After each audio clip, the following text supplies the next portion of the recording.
What happens when you privilege the narrative of certain minorities over others? As discussion of systemic racism increasingly dominates society, at least one group doesn't quite fit the narrative. Asians completely debunked the narrative of the left because Asians were discriminated against as well as all other minorities in the early 1900s. Yet Asians have become one of the highest performing and most successful groups in America. At CPAC 2021, I sat down with Kenny Xu, author of the upcoming book An Inconvenient Minority, and Kongmin Lee, a YouTuber and content creator. Harvard University and many other Ivy League universities have been accused of discriminating against Asian Americans to make room for underqualified preferred minorities of different races. Why is meritocracy under attack in some areas, but not others? And in the NBA, it's 75% black. Nobody is saying, oh, we want 15% Asians. How have certain groups come to embrace this flawed ideology? Critical race theory is completely unbiblical, but they take the Bible and they say Jesus was not a racist, he hated racism, which is very true, and they use that as justification for critical race theory. This is American Thought Leaders, and I'm Jan Jekielek.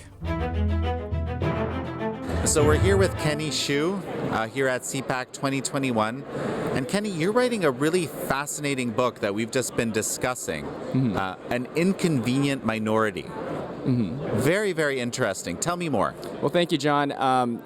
My book, An Inconvenient Minority, it's about the Ivy League admissions cases that have been going on and the attack on Asian American excellence. So if for your viewers who may not know, Harvard University and many other Ivy League universities have been accused of discriminating against Asian Americans to make room for underqualified preferred minorities of different races, that is, black and Hispanic minorities. And it raises this fundamental tension, I think, in our society, especially in our woke culture, which is what happens when you privilege the narrative of certain minorities over others, because Asian Americans are often second class in the left's racial narrative today. This is very fascinating. I'm sure to many people on this show have been kind of following some of our interviews, looking at woke ideology, what they themselves call critical social justice that Right. James Lindsay identified in his book Cynical Theories with Helen Pluckrose. It seems like you get these inconvenient questions that are posed. Is it because Asian Americans tend to perform better in academia? If the statistics don't lie, despite the fact that the left's narrative is that if you are a white person, you're privileged, or if you're a person of color, you're oppressed. But Asian Americans inconvenience that narrative because although they're a person of color and they have experienced racism and discrimination in this country, I think the recent wave of anti-Asian attacks prove that to be completely true. They have experienced racism. They still perform at a level that is comparable to whites and even higher than whites in things like grades, average SAT test scores, average income, and those kinds of things. They inconvenience the narrative of the left because even though they're supposed to be oppressed and supposed to play victims, they actually, because of their culture and because of their educational skills and traits, are able to achieve a modicum of middle-class success in this country. So, and I've even heard that there's this language used where, basically you're kind of white. Yeah. How does it work exactly? White adjacency. That's the new narrative in our culture today. One thing I talk about in my book, at some of our top gifted and talented programs in the country, such as Thomas Jefferson High School in Fairfax, Virginia, the #1 high school in the country, it is 70% Asian American. 70% Asian American because Asian Americans are just performing at a higher level in math and science. But now some of the activists over at Thomas Jefferson are trying to lower the number of Asians in the school because they're embarrassed about how many Asians that they are and how bad it makes their own communities look. Why would they say that it makes their communities look bad? What is the logic here? Well, they wouldn't say that. The logic is we want to increase diversity in the schools, and the logic is Black and Hispanic minorities in Fairfax, Virginia are not able to get the opportunities to succeed, so we need to artificially elevate them to that level where they can be admitted to Thomas Jefferson, the #1 high school in the country. There are a couple issues with that. One is it the place of an elite public school, one of the best schools in the nation, whose mission is supposed to be cultivating the next generation of scientists and engineers that will help our country progress? Should we take out more qualified applicants in favor of less qualified applicants in that kind of program. Two, some of the facts also contradict this, because actually if you look at the admissions process in Thomas Jefferson, it's not that the admissions officers are being racist, it's that the underrepresented minorities are underrepresented in all parts of the process. Even the semifinalists of the rounds there are very few blacks and Hispanics in those semifinalist rounds. Obviously, that is a big issue in the community and everything like that. But I don't think it can be solved by just artificially inflating those numbers. Right. Well, Yeah. no, so that's interesting, because so one approach, I guess the traditional approach, or at least in theory, Right. has been whoever performs best should get the position. Right. Right. Now, of course, it's a meritocracy. Right, right. But and of course, it hasn't been a perfect meritocracy, and we know that. And so this, sort of, I guess, woke or critical social justice approach is trying to solve that problem, right? But basically, you're arguing that they're trying to solve it the wrong way, and then you get this kind of inconvenient situation that Asian Americans find themselves Well, in. you bring up a really interesting point, because it is true that admissions at Harvard is not a perfect meritocracy. In fact, it's not really even a meritocracy at all. And there is actually a lot of privilege, so to speak, in Harvard admissions, particularly for legacy people, children of donors, children of faculty. I used to live in Princeton, where the Princeton University was right in front of me, like gloating over me all the time. And, there was a lot of bitterness from the student population, because there would be these students in high school who were just not that qualified, who would get in because their parents were teachers or professors at Princeton and everything. So you're right in a sense that it's not, that none of these things are a perfect meritocracy, but to try to solve that by artificially inflating on the basis of race, I think, is a dangerous idea.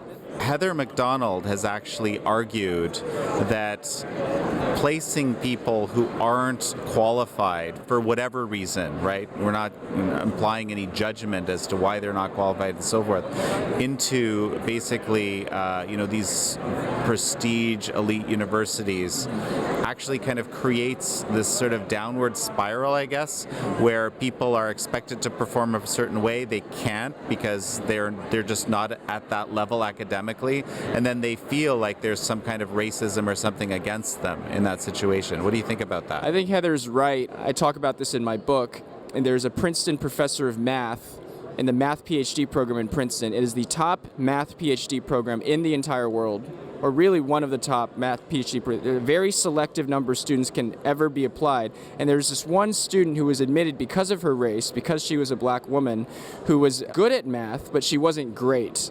The story that the professor told me is actually heartbreaking, because this woman comes in to this math PhD program in which she's surrounded by math Olympiad winners, and she just struggles immediately right out of the gate and gets very bitter. The admissions officers wanted to let her in because she had this amazing story and because she was a preferred race.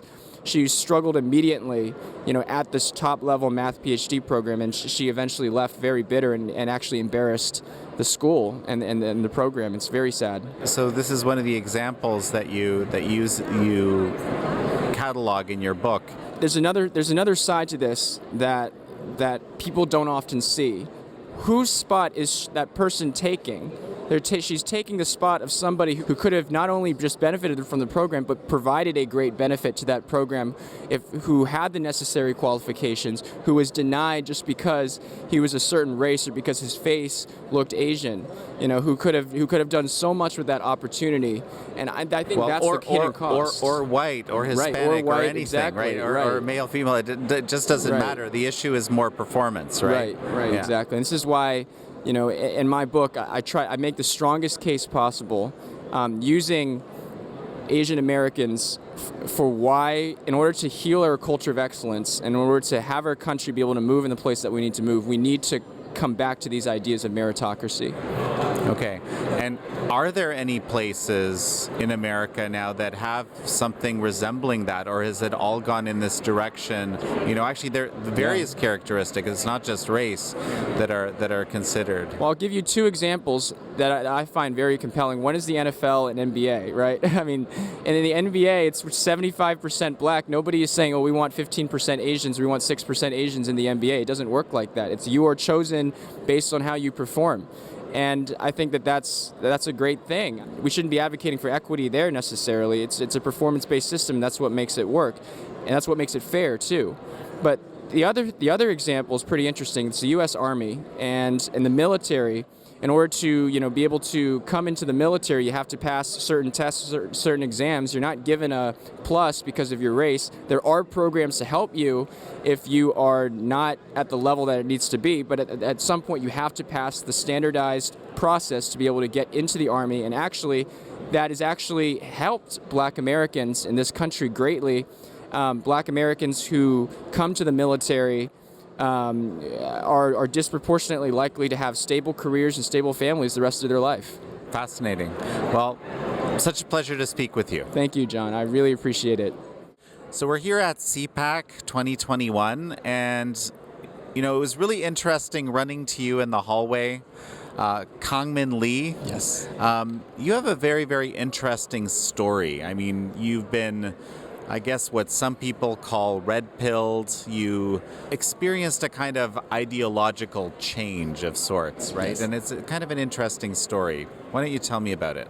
Yeah, so very briefly, I grew up in a blue state, so I was very surrounded a lot by very left-leaning individuals, but then I went to school in LA, and we all know LA is, let's just say, it's lots of leftists there and lots of liberals, and so I was always constantly told that President Trump was a racist, a misogynist, conservatives were terrible white supremacists, Republicans hated Asians. So for me, as an Asian, everyone told me, you must be a Democrat, always. You must be Democrat, you must vote Democrat, you must be on the left, and so I hated President Trump with a passion. I thought only white people were conservatives, and I was in this bubble, and they started cultivating this bubble for me where people like Ben Shapiro would come onto campus, and people were protesting. I protested with them. But then my last semester of college in fall of 2019, I came across a post on my Facebook newsfeed, which was President Trump, and there's this left-leaning outlet making fun of him and saying, oh, he called Mexicans rapists. And so I was like, oh, typical Trump. And then I went into the comment sections, and then I looked at, there's one person who said, this is the full clip, watch this video. And then so I was like, interesting. And I clicked on it, and I watched the full clip, only like a minute, very short. And I realized, even with my bias against Trump, it'd be completely intellectually dishonest for me to come out of that, watching that, concluding that he called Mexicans rapists. And so I was saying, okay, but he's accusing of a lot of human trafficking and a lot of heinous crimes coming through the border and on the border. Is this true? I looked it up. It's a huge problem. And that was the start of my red pill journey, when after that I realized Trump was, his rhetoric very outrageous and rambunctious for sure, but what he was saying was actually a lot of the time very true, and the media was just on a huge smear campaign to smear conservatives, to smear President Trump, and smear anyone who dissents from their rhetoric. Okay, that's interesting. Obviously, I mean, we've heard stories like this. I've heard many over the years. Now, what's really kind of interesting is the theme of this whole conference is America Uncanceled. Right. So when you started, thinking these different thoughts, so to speak, were you concerned about your social setting, about the people around you? Yes, of course. I mean, I remember when I realized, because as a devout Christian, I realized that American conservatism stems from Judeo-Christian values. So I realized as a Christian, conservatism aligns with my values. And I started to realize this, but everyone around me was left-leaning, all my friends. And a lot of young Asian Americans are very much left-leaning, unfortunately. So I was very quiet about it when I was first red pill. But then when the BLM riots happened, that's when every single one of my friends started to plaster BLM on their Instagram bios, post black squares all over social media, virtue signal, and all this performative woke nonsense where I had to say something because they're being completely lied to. And then so I came out and I said, hey, here are some facts to consider, and to be expected, I was canceled by most of my friends. Okay. So you said many things now that we need to follow up on. So what happened? You were canceled. How were you canceled? So basically, I ended up sharing a Candace Owens video about some of the details about George Floyd's life. And I said, hey, like, I'm not asserting that I agree with Candace, which for most of the video I did, but I was saying, hey, but here's some facts to consider before we bury George Floyd in a golden casket. And the death was unfortunate. When I saw the death, I was really outraged as well. But here's some things to consider. And so all my friends who I, shared food with, ate with, hung out with, grabbed tacos, had late night study sessions with, all said the nastiest things to me on the comment section on my Facebook post, and they DM'd me and said the nastiest things. I'm the despicable human being that doesn't deserve any friends or respect, and just the nastiest things. And these are Christians, by the way. The nastiest people to me were these woke Christians who thought they were an ally to BLM and those who were oppressed, and they were saying the nastiest things to me, saying I shouldn't even call myself a Christian, I shouldn't even call myself a human being, I'm a race traitor, all these really nasty things. And these are friends I spent a really good time in college with. Fascinating. So now let's go back to earlier. You started talking about woke, right? And you said this. You said woke nonsense. I believe. And then, so why don't we start there a little bit? What do you understand woke to be, and how did you come to understand what it is? Yeah. Yeah. Wokeism is a cult. It's the next or the new secular religion. I know this kind of sounds like an oxymoron, but it is the new religion where most people are religious and most people worship something, whether they are religious or not. And so this wokeness is this way for a lot of people who do not have a sense of purpose, because we live in an era of great prosperity. We live in a great time where we don't have to farm for our food. We can just go to a grocery store and buy something off the shelf, right? And a lot of these kids have been, unfortunately, raised up in really privileged, most of the time privileged households, and everything's been given to them so that they're not fighting for anything. And I think deep inside the human spirit, a lot of us are longing to fight for something and find meaning and purpose in life. And so if you strip away Christianity, if you strip away religion from those people and they don't have anything to fight for, they're going to look for something to fight for. And this wokeness, where it's this new religion of you have to virtue signal, show everyone how great you are, how you're fighting for this cause that are many of these causes are fabricated, and there's some lies from the left and the narrative that's been crafted by the media, and it's their way of finding purpose in life.